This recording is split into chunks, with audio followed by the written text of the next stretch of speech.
Hello. In today's video, we're going to go over on how to add a division and then how to assign that division to a specific clock. So the first thing you need to do is go to Configuration, Company Setup, and Org Levels.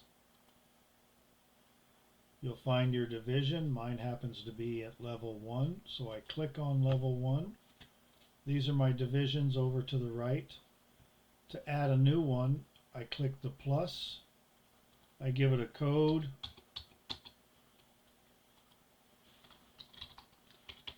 and a description. If you want to put something in extra information, you can, but it really doesn't apply to anything anywhere. It's more for your information should you come back here and look. I do want to make this active, and I want to click Save. I'm now successfully saved. So that's all there is to adding a division. It's the same thing with departments, jobs, etc. Just make sure you're clicked on the one that you want to add and then utilize the plus and add the information here. For the clock, we're going to go to Configuration, Time Clocks, and then Time Clock Server 9. You're going to select the specific clock.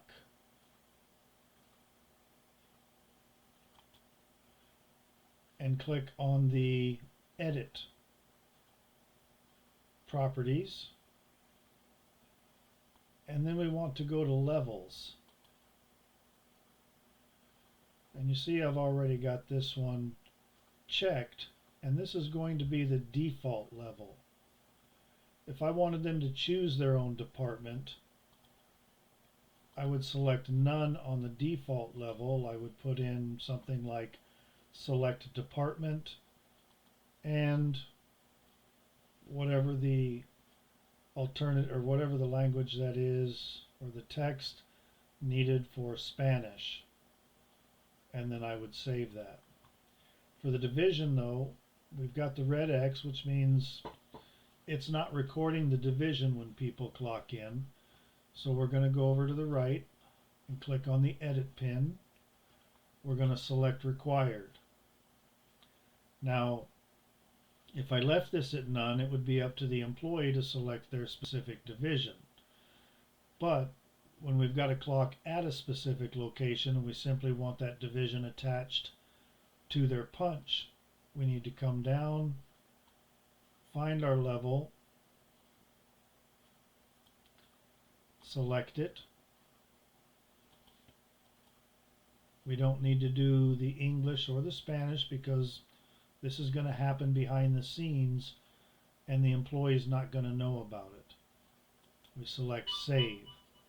Now when somebody clocks into this clock, they're going to be attached to the Breakers Division and to the 1657 Oak Street Department, all running behind the scenes. So when they come up and click Start, place their finger, it tells them successful. These are going to be attached to that punch for the ability to run reports. So over here I go ahead and click Save. Clock edited successfully. So I can cancel this. Now, something you can also try if you only want specific people clocking in and out and you don't want to have the entire organization, you could utilize the validation groups and then click Save. And now the levels are in that clock, but we haven't sent that to the clock yet, and I don't want to send anything yet because I want to go in and modify the validation groups. So configuration, time clocks, validation groups.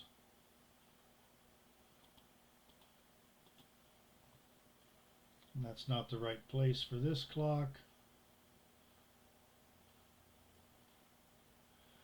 Time clock groups 9 That's the one we want. We click the plus.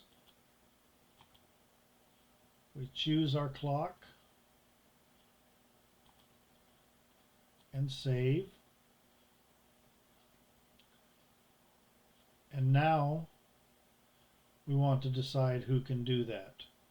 If I select division and choose a particular division or just people on a specific division, I can utilize that. But what I want to do is go to the employees.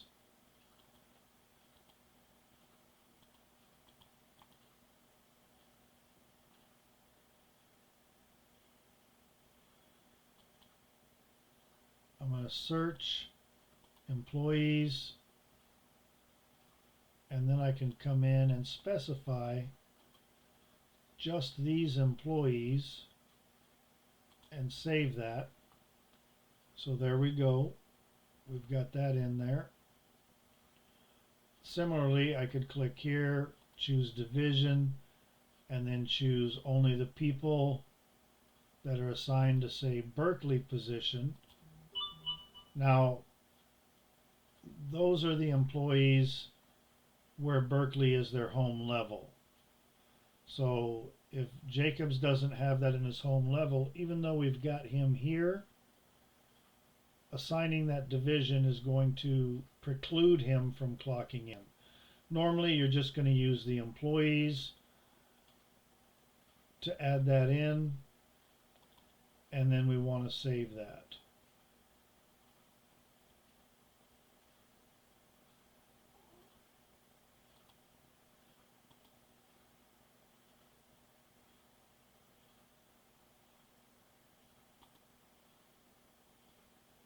I'm going to uncheck this.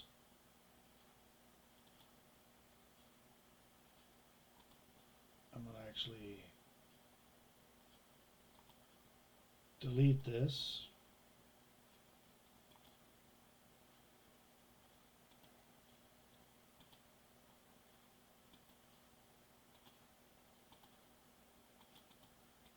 I need to give it a name.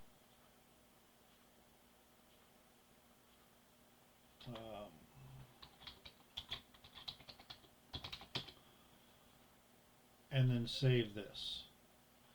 So now I've only got 4 employees that are going to be loaded onto that clock that would be able to clock in and out from that clock and not have to worry about the other 100 employees being added to the clock. This may not matter, but it is something that you can also utilize in controlling who can clock in where. So I want to go back to our configuration, time clocks, and time clock server. I want to edit that clock.